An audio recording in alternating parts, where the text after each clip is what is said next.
লোকসভা ভোটের আগে ছাত্র যুবদের ভরসা করেছিল সিপিআইএম, কিন্তু ফলাফলের খাতায় হাত ছিল ফাঁকা। এবার লক্ষ্য বিধানসভা, আর সেই পথেই কৌশল বদল আলিমউদ্দিনের। এবার বিধানসভা ভোটের আগে নিজেদের হাল ফেরাতে নতুন রণনীতি। ছাত্র যুব নয়, মূল ভরসা কৃষক, শ্রমিক, ক্ষেতমজুর, বস্তি সংগঠন। জমি রুটি কাজ ইস্যুতে ফের ময়দানে ফিরতে মরিয়া সিপিআইএম। অনেকে মনে করছে বেসিকে ফিরতে মরিয়া জ্যোতি বসুর দল।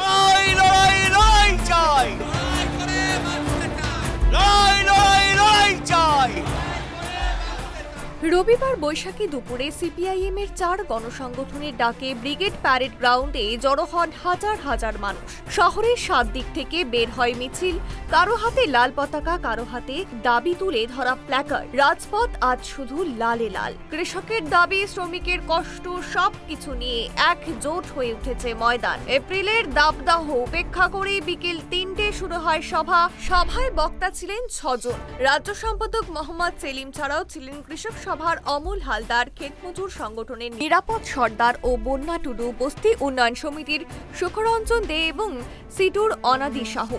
ধর্মের নামে বিভাজনের রাজনীতিকে রুখতেই আজ ব্রিগেডে লাল ঝড় উঠেছে। এদিনের মঞ্চ থেকে তৃণমূল, বিজেপিকে একযোগে নিশানা সিপিআইএম এর রাজ্য সম্পাদক মোহাম্মদ সেলিমের। বিজেপি আর তৃণমূল এ বলে ঠেসে দেব, ও বলে ঠুসে দেব। বিজেপি টিএমসি কে ঠুসে দিচ্ছে না, টিএমসি বিজেপি কে ঠুসে দিচ্ছে না।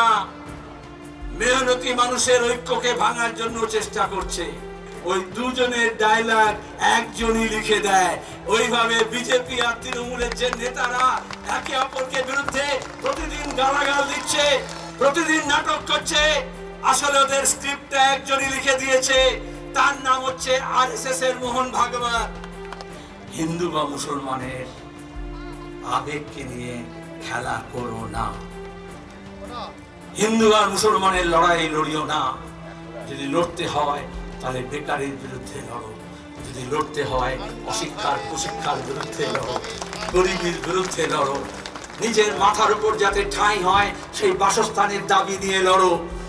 ব্রিগেডের মঞ্চ থেকেই 26শে নির্বাচনের রণনীতি তৈরি করে দিলেন সিপিআইএম গণসংগঠনের নেতৃত্ব। শ্রমজীবী ভোট ব্যাংককে লক্ষ্য করে রবিবার বাম সংগঠনের ডাকে ব্রিগেড সমাবেশ থেকে সেই বার্তাই দিলেন সিপিআইএম এর রাজ্য সম্পাদক মোহাম্মদ সেলিম ও ক্ষেতমজুর সংগঠন নেত্রী বন্যা টুডু সহ অন্যান্যরা।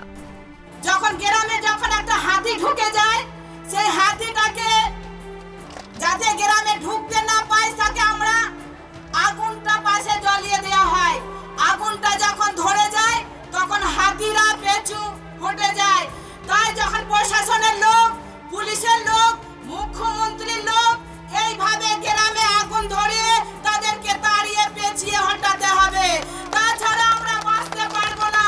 ওনারা বলছে খেলা হবে, খেলা হবে। খেলা তো আমরাও করব, খেলা আমরাও করব, শেষ দেখে ছাড়বো। আমরা বলেছি ব্যাটও নেবো, বলও করবো, আর 26-এ আমরাও দেখিয়ে দেবো। 26-এ নির্বাচনে আমরাও দেখিয়ে দেবো। উইকেট আমরা ফেলবো 26-এ, সেই 26-এ উইকেট আমরা ফেলবো। কারণ হচ্ছে আমরা যে ব্রিগেডে যারা এসেছেন, আমরা কাল থেকে আমাদের অঞ্চলে যাব, গ্রামে যাব, বুথে বসবো। জামাত, জমিয়ত, মাওবাদী, এসইউসি, বিজেপি সব এক হয়ে বলেছিল লাল হটাও, দেশ বাঁচাও। লাল হটেছে কিন্তু দেশ বাঁচেনি। তাই আজকে দেশ বাঁচাতে হলে আবার লাল ঝান্ডাকে মজবুত করতে হবে, উঁচু করে তুলে ধরতে হবে। আমি একটু ফুটবল বেশি ভালোবাসি। ফুটবলে হচ্ছে একটু নেমে খেলতে হয়। আমাদের সবাইকে একটু নেমে খেলতে হবে। কি রাজি তো?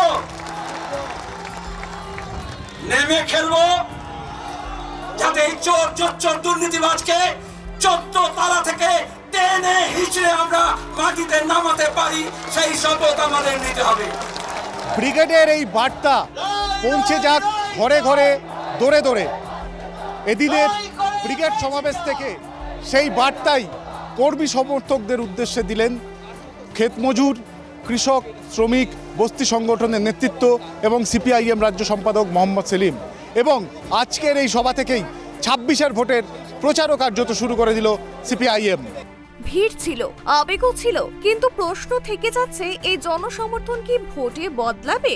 গত বছর ইনসাফ যাত্রা সমাবেশেও ভিড় হয়েছিল, কিন্তু বদলায়নি ভোটের সমীকরণ। লোকসভা ব্যর্থতার পর এবারে বিধানসভা নির্বাচনেও ঘুরে দাঁড়াতে মরিয়া সিপিআইএম। কৃষক শ্রমিকের ভরসা করে কতদূর এগোতে পারবে লাল ঝান্ডা তা বলবে আগামী রাজনৈতিক ময়দান। ক্যামেরায় সূর্যশঙ্কর অধিকারীর সঙ্গে ট্রয়ন চক্রবর্তীর রিপোর্ট, ট্রাইব টিভি বাংলা।